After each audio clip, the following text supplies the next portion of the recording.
All right, Rabosai, good morning. Let us begin. Today's daf is Ayin Zayin 77. We are going to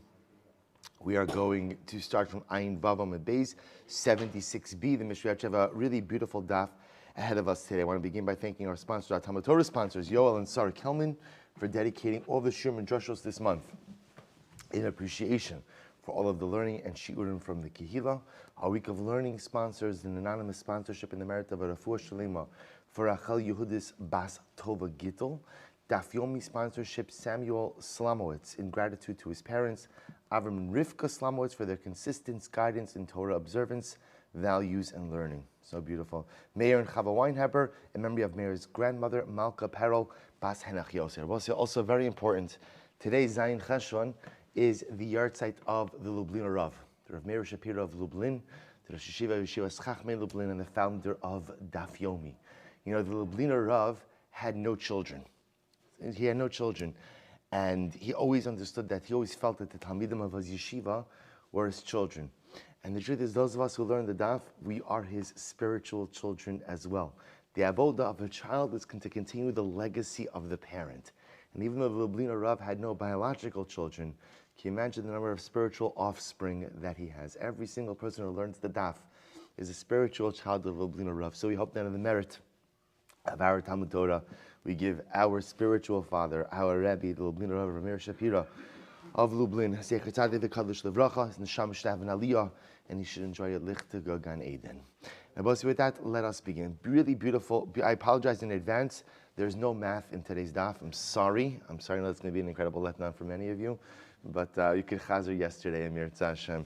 Yehuda did a masterful job with that. So we'll say, so we are up to, so the Mishnah Ayin Vav Amud Beis. Moshe is sending out the pictures now. Also, so I'm going to refer to them. Again, not complicated. The pictures kind of are, you'll see the sugis are somewhat self-explanatory, but the pictures will help a little bit. It says the Mishnah, Kosel Shebein Beis Chatzeros. If you have a wall in between two chatzeros, now we'll say the wall is 10 tefachim high. So just to remember, we are continuing on the same basic theme that we began in yesterday's after the beginning of the perek, which is under what circumstances can two chatzeros join in a common eruv? When can't they join in a common eruv? And when do they have the right to choose if they want to join in an eruv together or not join an eruv together? So continuing along that same theme, Kosel Shebein Beis Chatzeros. You have a wall in between two chatzeros. Chatzer A, Chatzer B, there's a wall in between. The wall is Gavoa Asara, it is 10 tefachim high. V'rochav Arba'a, and the width of the wall is 4 tefachim. Now I will say, now I want to point out something. Rashi points out, the fact that the width of the wall is 4 tefachim is actually totally inconsequential to this discussion. Width of the wall has nothing to do. What matters when it comes to the wall is the height of the wall. Once you have a wall that is 10 tefachim high, that is a significant barrier in between the chatzeros that makes them into two distinct domains which cannot combine in a joint eruv. The width has nothing to do with it. The width is being mentioned, as Rashi points out, for a latter case in the Mishnah. So it says the Mishnah, so what's the halacha? Ma'arvin shnayim ve'im ma'arvin echad. So we'll say halacha l'mais, if you have a wall that's 10 tefachim, we'll remember again, this goes back to our Masechah Shabbos days. A wall that is 10 tefachim high, by definition, is its own, right? That is the minimum definition of a mechitza. So you have two chatzeros, a wall 10 tefachim high in between them. They cannot join in one eruv. They could only make two distinct eruvin. So ma'arvin shnayim ma'arvin echad. Hayu barosho peiros. But if there was fruit on the top of the wall, so we'll say this is why the Mishnah mentioned that the wall has a width of 4 tefachim. Just because now you want to introduce this case where you're putting something on top of it. So we'll say, so this, again, if you want to follow along in the pictures, although this is pretty self-explanatory, so this is, we'll say this is picture 247. 247, the picture pretty much says it all. There's a bowl of fruit on top of the wall. That's the picture. So we'll say, so therefore, again, what happens if there's fruit on top of the wall? Elu olin mikan va'ochlin, ve'elu olin mikan va'ochlin, ubilvat shelo yoridu lamatlin. So we'll say, what's the halacha? So if, same case, you have a mechitza that's 10 tefachim high, you have a mechitza that's 10 tefachim high, and what happens? There's fruit on top of it. So the residents of either chatzar have the ability to go ahead and go to the top of the wall and eat the fruit there. However, they cannot bring the fruit down into their respective chatzeros. The logic being, again, because the area on top of the wall is pretty much its own rishus. Therefore, halacha l'maisa, to go in and carry something down from the top of the wall into either of the chatzeros would not be okay. So we have to both say, so halacha number one, a wall of a minimum of 10 tefachim of height prevents two chatzeros from entering into a joint chatzer. If on that wall of 10 tefachim of height, which also happens to have 4 tefachim of width, therefore you could put a bowl of fruit of it on it, either chatzer could go up and consume the fruit on the top of the wall, but they cannot take the fruits from the top of the wall and bring it down into the respective chatzeros. Nifrtzah kosal eser amos. Both say, what happens if the wall is breached? The wall is breached less than 10 amos. Less than 10 amos. So we'll say, so that's picture 248 if you're following along in the pictures. Picture 248, again, the wall in between the two chatzeros is breached. What's the halacha? If it's less than 10 amos, ma'arvin shnayim v'imratzu ma'arvin echad. So I'll say, if the breach is less than 10 amos wide, then halacha l'maisa, the two chatzeros have a choice. That's a significant enough opening so as to allow them to make one joint eruv, but it doesn't necessitate the making of one joint eruv. In other words, halacha l'maisa, if they want to go ahead and still make two independent eruvim, they have the ability to do so as well. The Gemara said, because it's like an opening. So we'll say, less than 10 tefachim essentially is an opening. Therefore, if they want to make a joint eruv, they can, but it is not enough of a breach so as to necessitate one joint eruv. However, yoser mikan ma'arvin echad v'imratzu. But we'll say if the breach is 10 tefachim or more, then by definition, again, that is too large of a breach. In other words, I will say, in that case, the two chatzeros are considered to be one big chatzer. There is no wall anymore, and therefore, halacha l'maisa, they would require a joint eruv. Good. Says the Gemara, ein ba'ar ba'amai. So we'll say, so what happens? What happens if halacha l'maisa, the wall does not have a width of 4 tefachim, excuse me. So remember again, the Mishnah set up a case of a wall with 10 tefachim of height, 4 tefachim of width. What happens if the wall doesn't have 4 tefachim of width? So as I remember again, the only time the width of the wall makes any level of difference is when halacha l'maisa, you're placing something on top of the wall, and you then want to go ahead and take the items from the top of the wall into the chutzner, or we'll see from the chutzner to the top of the wall. So what happens if the wall does not have 4 tefachim of width? What occurs then? So Amarav, avir shtei rishuyo shaletes bo. So we'll say Rav says, halacha l'maisa, if it doesn't have 4 tefachim of width, then the airspace of both chatzeros ultimately again take over that top. Now what does that mean? Take a look at Rashi. Avir beis chatzera rishus shalates bo kevan de lo chashav lemehaber rishus batel lagabe tarvahu urishus beis chatzeras shalates bo va'osin ze al ze afilu al rosho asul latalto. So we'll say, so Rav says that halacha l'maisa, if the wall does not have a width of 4 tefachim, then it's kind of the top belongs to both chatzeros. Because the top belongs to both chatzeros, that effectively prohibits either of them from carrying anything on top of that wall. Therefore, again, the Gemara says, Amarav shtei chatzer shalates bo lo yazis bo afilu malinema. And therefore, I will say you can't carry anything on top of that wall. So it's interesting, because both chatzeros have their reshus extends to the top of that wall. Therefore, effectively, no one could use it. Top of Ayin Zayin. Rabbi Yochanan says no. Elu ma'alin mikan va'ochlin ve'elu ma'alin mikan va'ochlin. Rabbi Yochanan says no. Halacha l'maisa. Actually, the residents of each chatzar could bring their food up to the top of the wall and consume it on the top of the wall. Take a look at Rashi. Ma'alin mechatzeron l'rosho v'adin demoridin demakom pturhu ubatel lekan ulekan lahakis. So Rabbi Yochanan says, if the wall is less than 4 tefachim wide, the area on top of the wall is called a makom ptur. It's an exempted area. And therefore, if it's a makom ptur, anyone could bring food up there, anyone could bring food down from there. So we'll say, so fundamental machlokes, Rav and Rabbi Yochanan. What's the status of the top of the wall when the wall is less than 4 tefachim wide? Rav says less than 4 tefachim wide. That means, again, the reshus of Chatzar A and Chatzar B are intermingled there. Because they are intermingled there, neither is permitted to go ahead and carry there. Can't bring anything up, can't take anything down. Rabbi Yochanan says, no, less than 4 tefachim. that's called a makom ptur. That's an exempted area. Once it's an exempted area, I will say that anyone could pretty much do whatever they want. You could bring food up there, you could bring food down from there. Incredible. So Tanan, let's analyze this. Tanan. Elu olin mikan va'ochlin ve'elu olin mikan va'ochlin. So we'll say, so the Mishnah said that what? That when the Mishnah was describing the wall, that if you have 10 tefachim of height and 4 tefachim of width, so what did the Mishnah say? The residents of each chatzar have the ability to go up and eat the fruit that is on top of the wall. So the Gemara Darshans over here, it says, olin in, ma'alin lo. We'll say the only thing the Mishnah allows you to do is what? Is to go up to the top of the wall and eat fruit that is already there.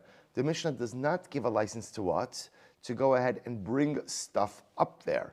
Hachikama, this is what the Gemara means to say, this is what the Mishnah means to say. Yeshba arba al arba olin in ma'alin lo. If the wall has 4 tefachim of width. So we'll say in that case, if there's fruit already up there, you can go up there and consume it. But you cannot go ahead and bring anything up there, which makes sense. Because we'll say once it's 4 tefachim of width, it is a reshus unto itself. Therefore, you cannot bring anything from your chatzah to the top of the wall. However, ein bo arba al arba. We'll say if the wall does not have a thickness of 4 tefachim, ma'alin nami. Then Rabbi Yochanan will say that halacha lamaisa, you could even bring fruit up there from the chatzah on Shabbos. Why? Because that is a makom ptur. So we'll say this is the shita of Rabbi Yochanan. If halacha lamaisa, the wall is 4 tefachim of width. So remember again, you have a wall that is 10 tefachim high and 4 tefachim wide.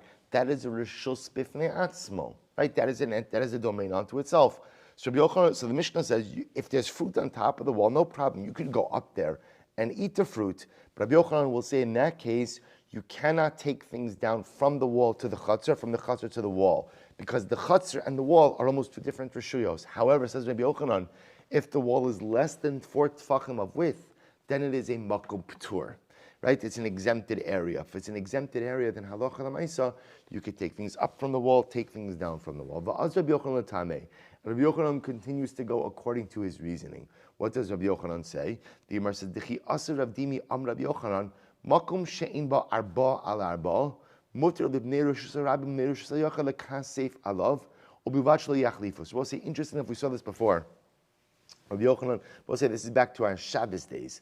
Rabbi Yochanan holds as follows: that if you have an area that is not arba arba, so we'll say it is less than 4 tefachim of area. So what's talacha? So the bnei rosh hasharabim and the bnei rosh hashayachid are permitted to adjust their load. So we'll say, so if you can imagine, the easy way to illustrate this is you have a little bit of a, what's the word? Not a stump, but a platform, good. Yeah, that's less than 4 tefachim, of area.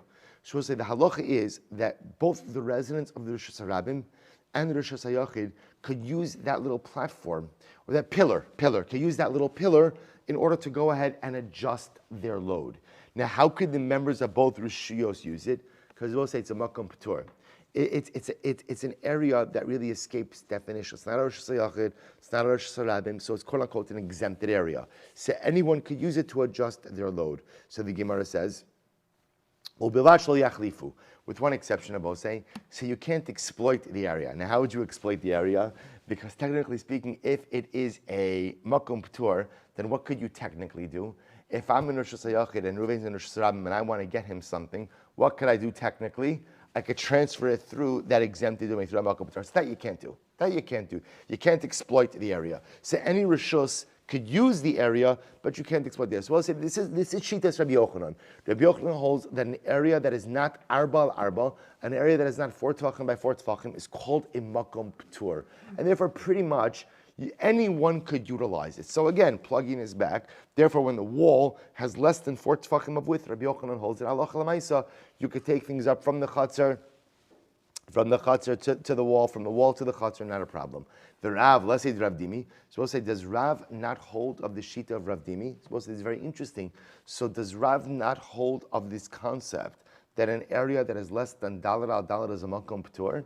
So the Gemara says, listen to this. Rav would say, yes, of course I agree with Rav Dimi that an area that is less than dalet al dalet has the status of a makom ptur. And if we were dealing with reshuyos da'araisa, When you're dealing with the Rosh Hashanah and Rosh Hashanah, then yes, Rav says, I subscribe to the idea that in the area that is less than Dalet al Dalet is a Makom P'tur, and either members of the Rosh Hashanah Rosh Hashanah could use that area. But watch this. B'hacham asking about, what are we dealing with over here? Bereshuyos Dirabanan. Both say this is fascinating. What are we dealing with over here? What's the Mishnah's case? Chatzeros. They both say the whole notion of restriction in carrying in a chatzer is a Dirabana, right? Midarais, you can carry in a chatzer without anything. It's Dirabanans. And therefore, again, the Chachamim asu chizuk l'divrayim yosem mishal Torah. So both say this is actually quite amazing. So Rav says, this is fascinating. Rav says, Rabbi Yochanan, conceptually, I actually don't disagree with you.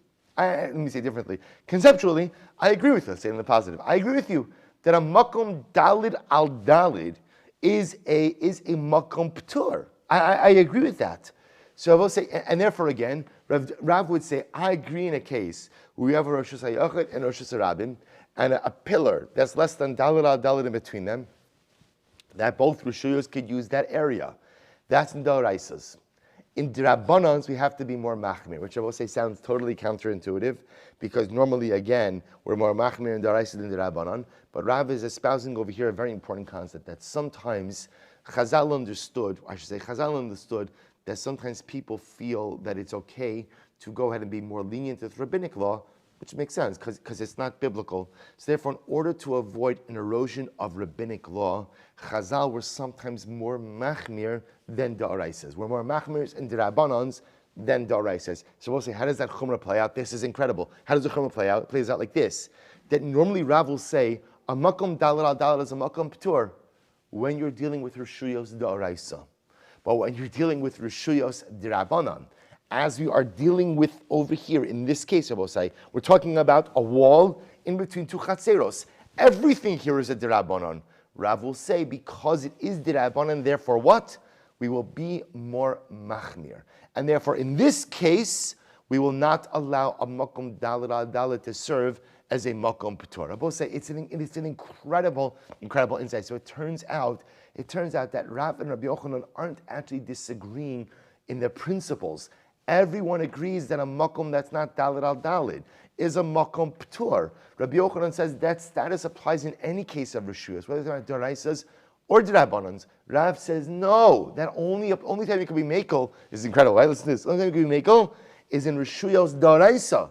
But ultimately, again, in rishuyos drabbanan, you have to be more machmir. Incredible. Amar Rabba. Amar Rav Nachman. So we'll say so again. So therefore, that's our machlokes. The Shulchan Aruch paskins like Rabbi Yochanan, namely that halacha l'maisa, if you have a wall that is 10 tefachim high but not dalit tefachim of width, that is treated like a makom p'tur. And therefore, halacha l'maisa, anyone, either members of either chatzar could bring up and take down from the wall. If the wall is 4 tefachim of width, then halacha l'maisa, if there's food on top of the wall, you can go up and eat it there, but you can't transfer anything between the wall and the chatzar itself. Next case. Amar Rabba, Amar Rav Huna, Amar Rav Nachman. Kosel sheben shtei chatzeros, tzido echad gavoa asara tfachim v'tzido echad shavlar. So we'll say, so this is picture 249. So we'll say a very simple case. You have 2 chatzeros, shared wall. The wall is 10 tfachim high, right? But the issue is that the chatzeros are not level with each other. So literally translated, we'll say the way is echad asara gavoa tfachim. So we'll call it in chatzer A, the measurement from the ground to the top of the wall is 10 tefachim. V'tzido echad shaval aretz. So we'll say chatzer B is at a higher elevation than A. So let's say from the ground of B to the top of the wall is 5 tefachim. It says shava equal, but it doesn't literally mean shava. So we'll say, so again, in chatzer A, right, from the ground of chatzer A to the top of the wall is 10 tefachim. In chatzer B, from the ground to the top of the wall is 5 tefachim. So what's the halacha? So listen to this. Nosnin oso. So listen to this. We give the top of the wall to Chatzer B.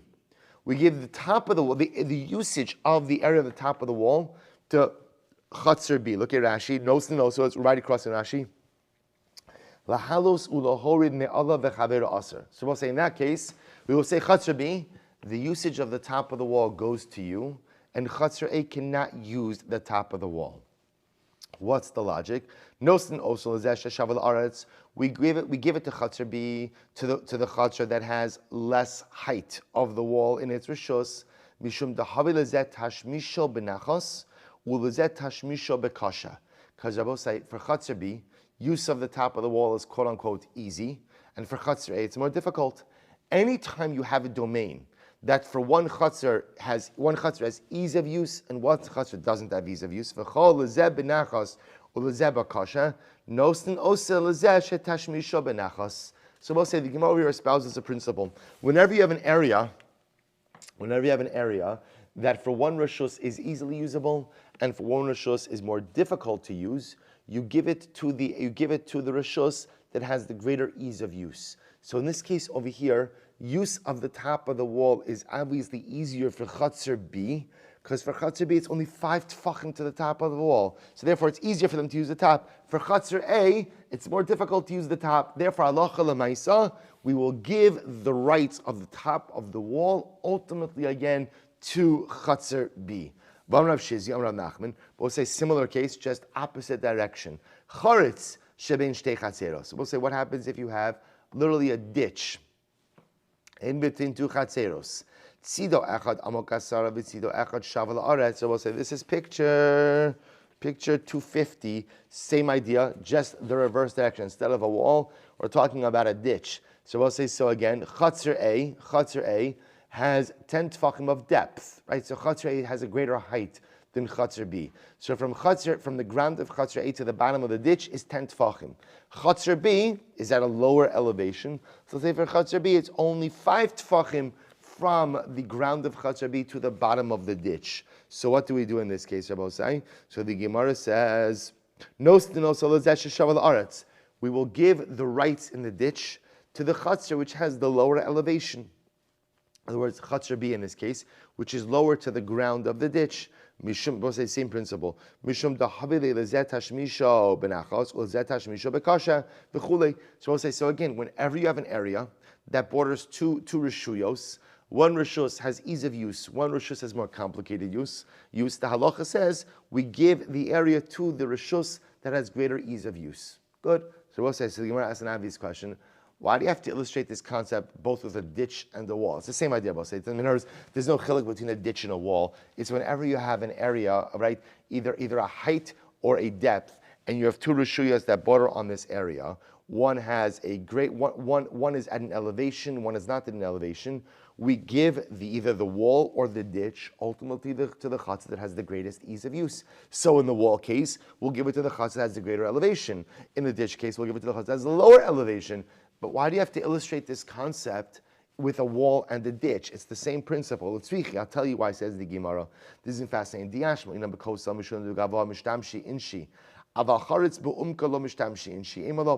would have thought as follows. If you would have just told me the case of the wall, I would have said that with the wall, Rabosai, it's common for people to go ahead and use the top of the wall for things. But it's not as common for people to use a ditch for things. So therefore, again, I would have thought that the height differential only makes a difference in the case of the wall, because their usage really matters. But it would not make a difference in the case of the ditch, where people don't usually use a ditch. And if we would have just mentioned the case of the ditch, because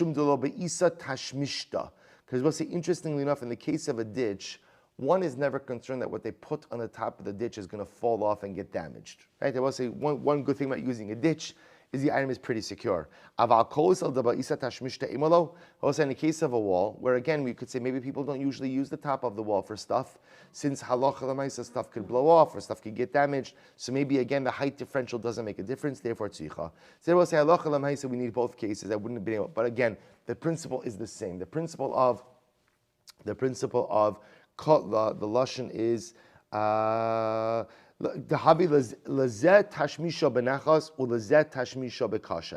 will say, whenever you have an area that borders two rishuyos, and one rishus has easier use, one rishus has more complicated use, we give the area to the rishus that has the greatest ease of use. Quite fascinating. So the Gemara says as follows: So we'll say now let's go back. I now have, remember, I have a wall. I have a wall that is 10 tefachim high. So I'll say, so remember again, look at Rashi for just a moment. Akosal koi, v'kasaka sha'asa talvers. Well, listen to this. I have a wall of 10 tefachim of height. Wall of 10 tefachim of height. I will say, now the Gemara is dealing with a case where I want to diminish the height of the wall. And I will say, why would I want to diminish the height of the wall? Why would I want to do that? Why? I want to make a joint eruv.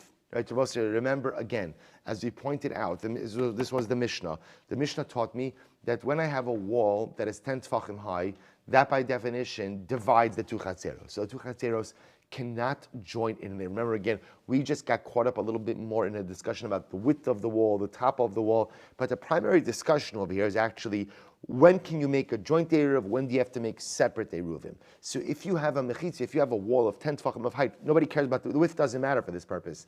You have a wall that's 10 tefachim high, that is a legitimate mechitza, that divides the chatzeros are two distinct reshuyos, and you cannot go ahead and make one joint chatzer. Now we saw in the Mishnah, when can you make a joint chatzar? You can make a joint chatzar if there's an opening, right? So remember again, like the Mishnah said, if it's less than 10 amos, you could make one eruv, you can make two eruvim. If it's more than 10 amos, you can only make one eruv. Now both say the Gemara is going back with another strategy. Balamato. So we'll say there's another way to make one eruv, which is how? Diminish the height of the wall. If you diminish the height of the wall, then halacha l'maisa is not considered to be like a real divider, and therefore the two chatzeros could join in one eruv. Balamato im yesh b'miuta arba'a mutar l'shtamish b'chalakos al kulo ve'im lav im mishtamish im ela kinegel amir. Supposed to listen to this. You want to diminish the height of the wall, so what do? Well, we'll discuss exactly what it is that you're going to do in just a moment.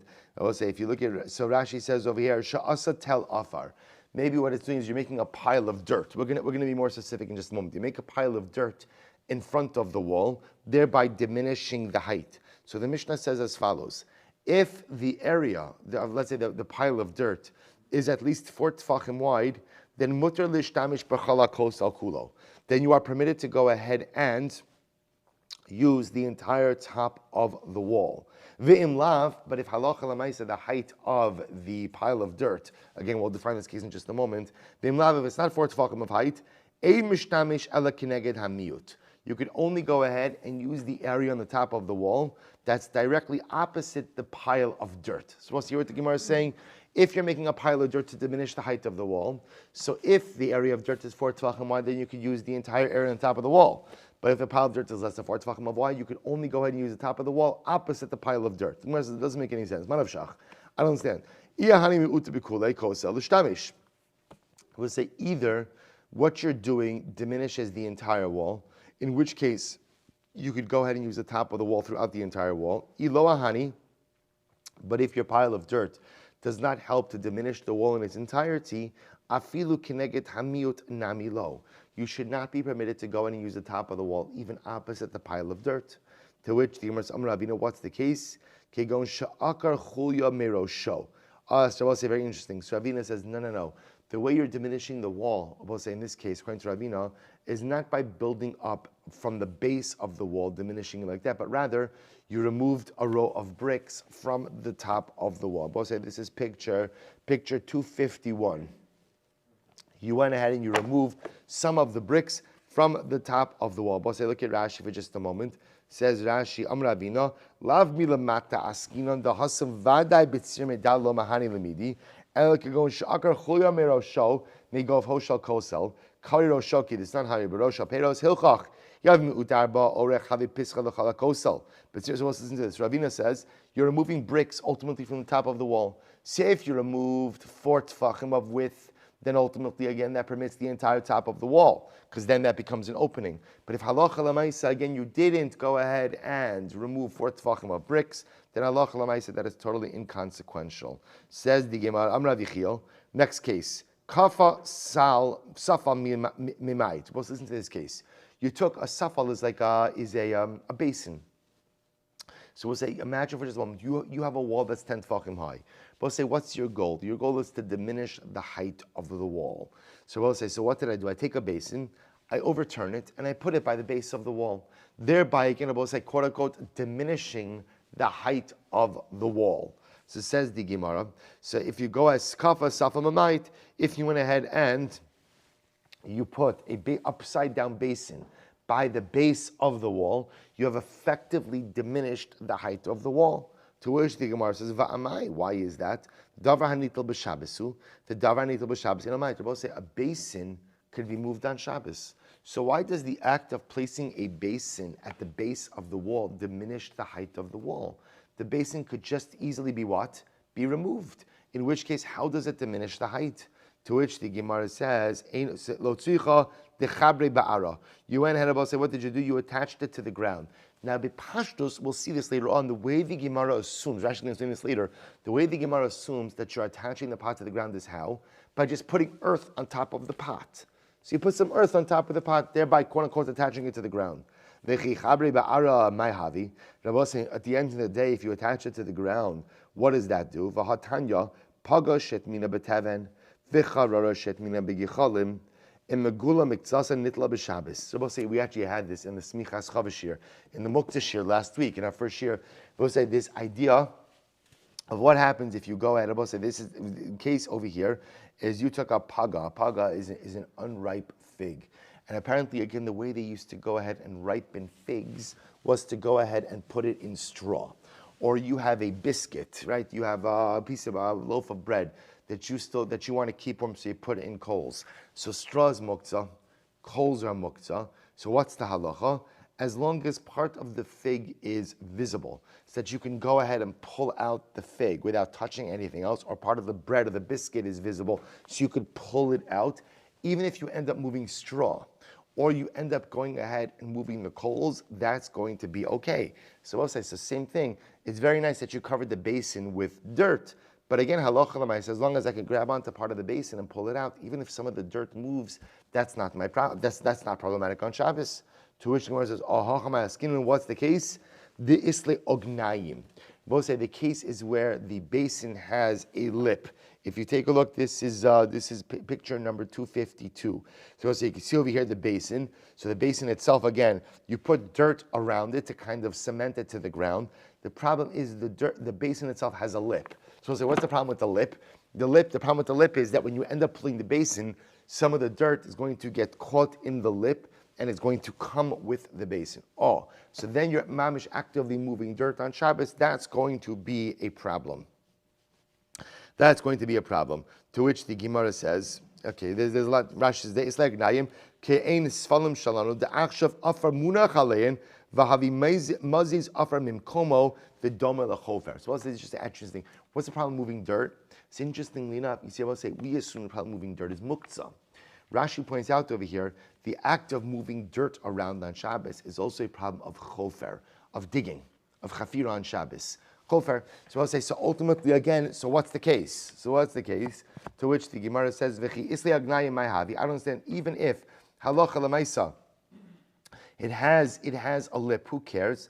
V'hatanan atomin lefes, utzno tachas hagefen. And both listen to this interesting case. If a person goes ahead and puts, lefes is a turnip. So a person places a turnip, or it's known as a radish, underneath a vine. So I'll say, so the case over here is, a person is putting this turnip in the ground, next to a vine, in order to just, Rashi says over here, latzniya, just to keep the turnip fresh. I don't want to eat the turnip now, I just want to put it in the ground to keep it fresh until I'm ready to eat it. So what's the halacha? Bizman amud beis. Bizman shemiktas alin megulin, as long as some of the turnip leaves are visible, then what? Rashi says over here, Miktas alin megulin. Rashi says, Mishum Shabbos nakitle, the baile misne nitlin b'Shabbos and notlin va'ochsin ba'alin. So we'll say, as long as some of the leaves of the turnip are visible, Rabbi said, for Shabbos it's going to be important because what that means is that halacha l'maisa, I can go ahead and grab the turnip by the leaves and pull it out like that. So what's the halacha? Eino choshesh lo mishum kilayim. Rabbi said, there's no problem of kilayim, because remember again, where am I burying this? I'm burying this right next to a grapevine. So there's no problem with kilayim. V'lo mishum meiser. And Rabbi said, don't have to be concerned that maybe the turnip took root and I'm going to run into new meiser issues. V'lo mishum shvius. And there's no problem if it's a Shemitah year either about planting something in the ground.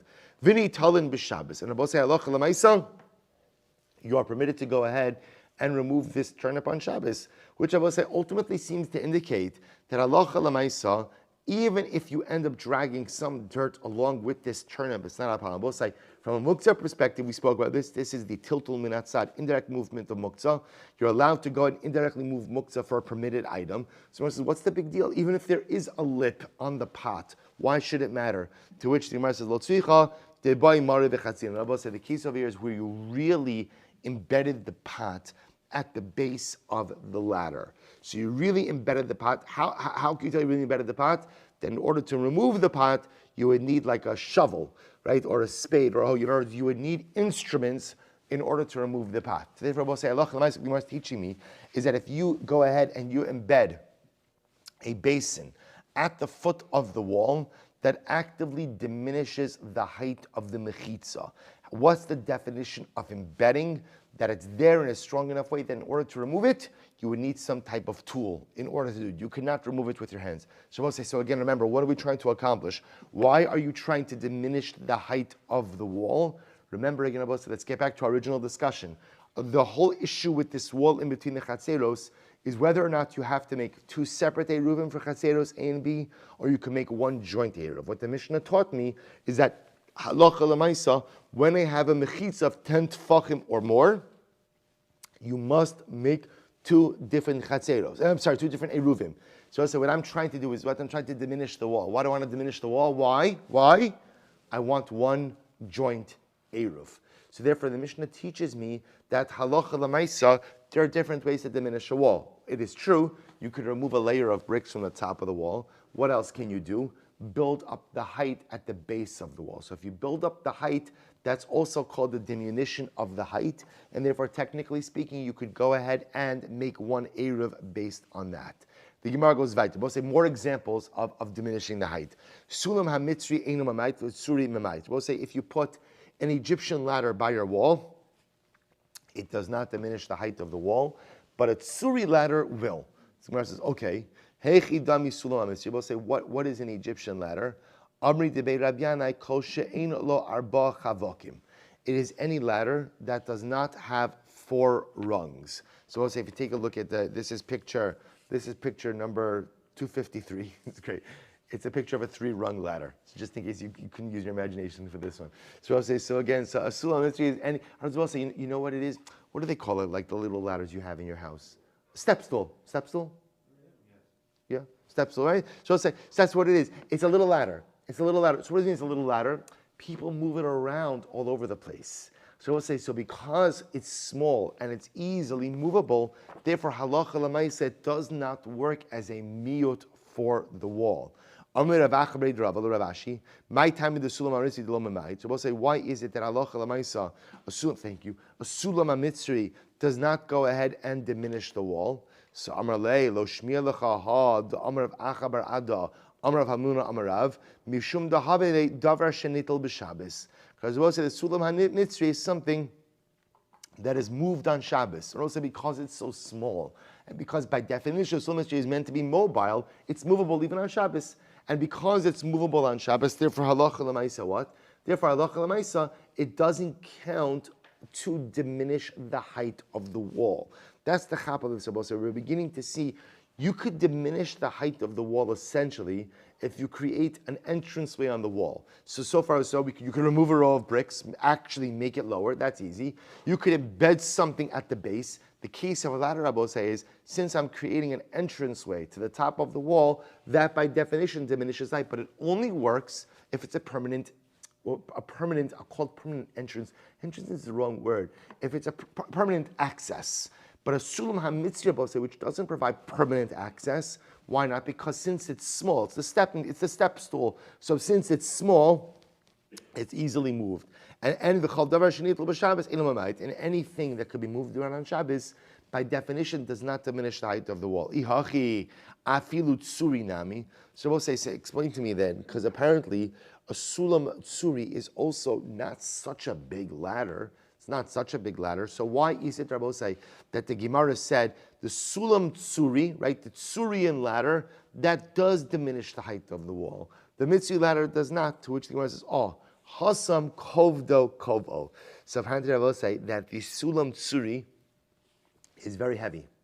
It's very heavy. So because it's very heavy, when you put a tsuri ladder somewhere, what happens? It stays there. So because it stays there, that represents an access, a permanent access to the wall. And therefore, halacha l'maisa, that represents a diminution of the height of the wall. Look at Rashi. So Rashi says, kovdo, kovo, kovdo, kovo. So literally, its heaviness establishes it. Umitoch shu kaved, ein notlin oso misham. Because it is heavy, people do not move that ladder around. The Gemara says, v'lo mishum isser, it's very interesting. This is not because it is usher to go ahead and, it's not because it's usher to move a ladder. There's nothing wrong with moving a ladder on Shabbos. It's just because it's so heavy, people don't move it. It's a functional issue over here. People don't move it. So because people don't move it, when you go ahead and you place that ladder against the wall, that represents a permanent access to the wall, which by definition diminishes the height. Amra Abaye. So Abaye says, Kosel shebein shtei chatzeros, gava asar tzachim. Let's listen to this interesting case. Rabbi says, you have a wall in between two chatzeros. The wall is 10 tefachim. So we'll say, so again, what's the halacha if you have a wall between two chatzeros and it's 10 tefachim? What's the halacha? Two eruvin. Right? Two separate eruvin. And now what do I want to do? Hiniach sulam rachav arba mikan, v'sulam rachav arba mikan. Oh, we'll say, what happens? The residents of Chatzer A, they place a ladder that is 4 tefachim of width, right, on one side of the wall. The residents of Chatzer B place a ladder 4 tefachim of width on the other side of the wall. Ve'ein bein zeh lazeh shlosha tefachim. And then we'll say, what happens? And there's less than 3 tefachim between the two ladders. We'll say, so obviously, if they place the ladders mamish opposite each other, great. But even if they didn't place it exactly opposite each other, but what? The two ladders on either side of the wall are within 3 tefachim of each other. We'll say, what happens if it's within 3 tefachim? What's the halacha? Lavud. Lavud. So the ladder, so we'll say, so Chatzer A is placing a ladder 4 tefachim of width we're talking about. Chatzer B placing a ladder 4 tefachim of width, and the ladders are within 3 tefachim of each other. What's the halacha? Mima'it. It diminishes the height of the wall. Rabbi say, remember again, what are we trying to accomplish? What do you mean you diminish the height of the wall? What does that mean? What does that mean? 1 eruv. 1 eruv for 2 chatzeros. So the Gemara says, incredible. We'll say, so this is picture 254. So you can see again, Rabbi say, you have the ladders, which themselves ultimately again are 4 tefachim of width. The ladders themselves are less than 3 tefachim from each other. So we'll say, essentially, what have they done? What have they done by putting the two ladders next to each other? What have they done? They've created an entranceway, ultimately, again, in the wall. That's effectively what the ladders mean. The ladders mean you've created an opening in the wall. Great.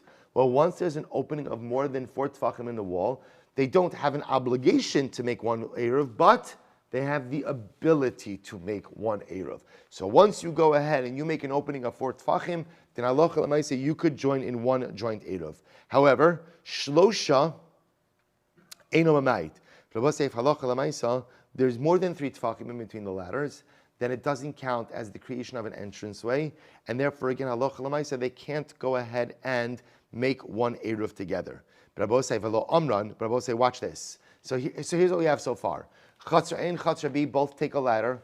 Their ladders each measure 4 tefachim in width, at least 4 tefachim in width, and they place the ladders within 3 tefachim of each other on either side of the wall. So halacha l'maaseh, the Gemara says, the 2 ladders combine, essentially forming an entranceway in the wall, which then gives the 2 chatzeros the license to create 1 joint eruv. But, says the Gemara, if the ladders are more than 3 tefachim apart, then halacha l'maaseh that doesn't count as an entranceway, and therefore what? Therefore the chatzeros cannot join in 1 common eruv, but if they're still separated by a wall, they have to make 2 eruv. But I will say, watch this, v'lo amran. But when is that true? When is that true? That halacha l'maaseh, that in order for the ladders to create an entranceway, that they must be within 3 tefachim of each other. Elo de lo havi kosel arba. I will say, listen to this. That's halacha l'maaseh if the wall itself is not 4 tefachim in width. Aval havi kosel arba. But if the wall is 4 tefachim in width, afilu muflag tuva nami. Even if the ladders are far apart, they still combine to form an entranceway. So we'll say, watch what's happening over here. Why, if the wall is less than 4 tefachim in width, we'll say, what does that mean? What does that mean for usage of the top of the wall if it's less than 4 tefachim in width? You can't really use it. Which means, if the ladders are close to each other, If I'm in Chatzar A, I could climb up the ladder, and as long as it's within 3 tefachim of each other, I could easily get onto the ladder of Chatzar B. If they're more than 3 tefachim apart, we'll say it's going to be very difficult for me to access Chatzar B, because the wall is so narrow that to walk across the top of it won't be shayach.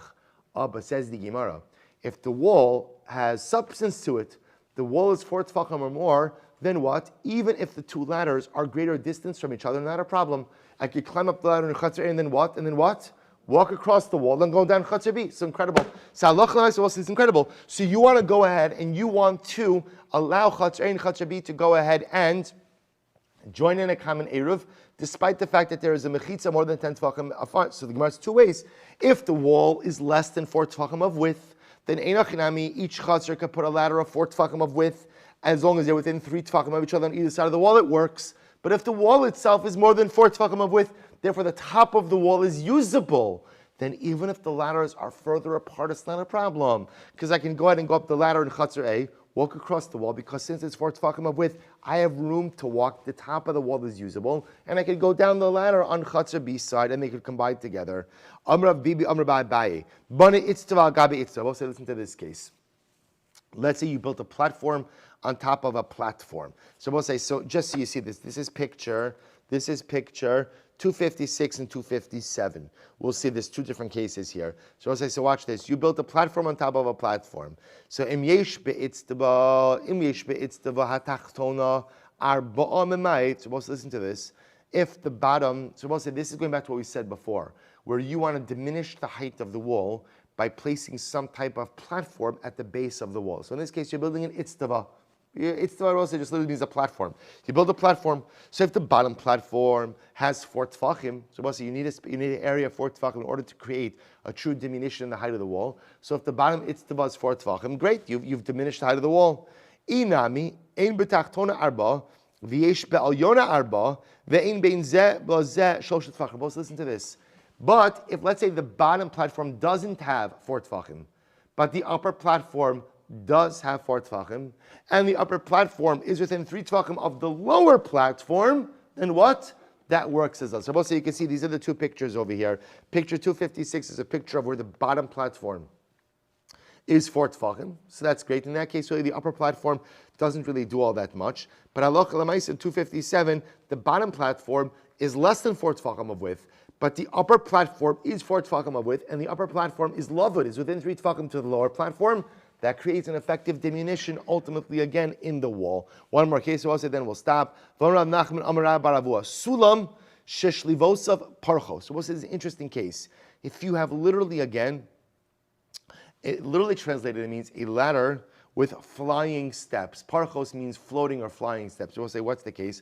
Rashi says over here, look at Rashi, sheshlivosav parchos, shlivos chavokim, madrego shalon shekorin gardes, karli nami sulam. V'som she'nosai kein madrega ela kein shlivo shalanu sheish aver ben chavakein lanu parchos sheparchos zu al zu v'zak v'chesel. Let's listen to this. So the way Rashi understands this case, actually, interestingly enough, is not really like the picture. But say what Rashi is defining over here is almost, if you could imagine, but say as opposed to a classical ladder which has, I don't know what the technical term is, but a ladder has 2 posts on the side and the rungs in between. If you can imagine, I will say a ladder that looks a little bit like a staircase. So you have a rung that goes like this, and yeah, I guess it's like a platform, right? It looks, essentially, it's a staircase. What Rashi is describing over here, they're calling it a ladder, but it's really a staircase. So as opposed to the rungs being solidified within 2 side posts, if you could just imagine a staircase, but Rabbi said, but without any rails.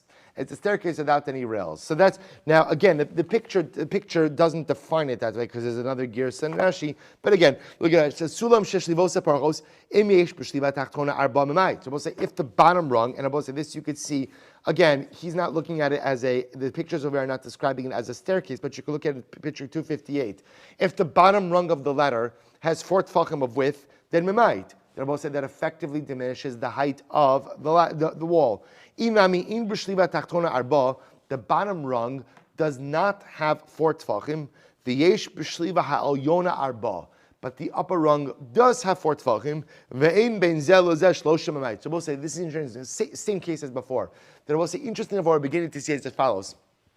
In order to go ahead and be mamait, in order to diminish the height of the wall. So what do you need?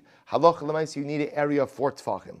So what the Gemara is introducing to, so again, anytime you have a ladder, or for that matter, again, you have a platform, if the bottom rung or the bottom platform is 4 tefachim, shalom Yisrael, you've diminished the height of the wall. The chiddush that's being introduced is, even if the bottom rung of the ladder or the bottom platform are not 4 tefachim, but let's say the rung up or the platform up are 4 tefachim, and that upper platform or that upper rung are within 3 tefachim of the lower platform or the lower rung, they're mitzvah. That's what Lavud says. Lavud says they become one and they effectively diminish the height of the wall. So we'll say the takeaway from all of this is the Mishnah introduces us to the concept that if there is a mechitza that is 10 tefachim high, that effectively goes ahead and makes the 2 rishuyos, 2 chatzeros, 2 separate and distinct areas that require 2 separate and distinct eruvin. We spent a little bit of time focusing halacha l'maisa on the topic of the width of the wall.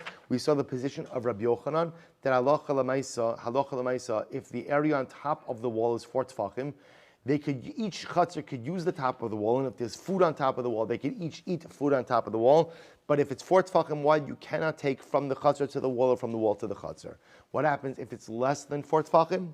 Rabbi Yochanan says, and how we passing, which is what? Less than 4 tefachim is called what? Less than 4 tefachim is called a makom p'tur, and a makom p'tur, either chutzner could go ahead and use it. We spent the rest of the sugya in Rabosai defining this idea that if you have a wall that's more than 10 tefachim, and the 2 chatzeros want to be able to make one joint eruv, what do you need to do? You need to diminish the height of the wall. How can you diminish the height of the wall? Well, there are a couple of ways.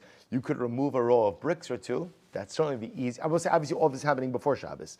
You could remove a row of bricks or 2, which is fine. That, of course, diminishes the height. But what we also begin to see is, as long as you create an area that is dalid al dalid at the base of the wall, that height, that area of dalid al dalid, could also diminish the height. So that's true whether you're putting a suf, whether you're putting a base in there, whether you're building a platform there. But we also are also introduced to the idea that halacha l'maisa, the placement of a ladder that is at least 4 tefachim wide on either side of the wall creates an entrance through the wall. Do the ladders have to have proximity to each other? Does it have proximity to each other? What's the answer? It depends. What does it depend on? The width of the wall. If the wall is less than 4 tefachim of width, then what? Ladders must be what?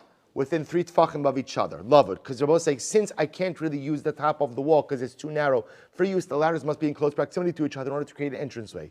But if the wall is more than 4 tefachim of width, then what? The top of the wall is usable. If the top of the wall is usable, even if the ladders are far apart from each other, halacha l'maisa, again, that's considered to be an entranceway.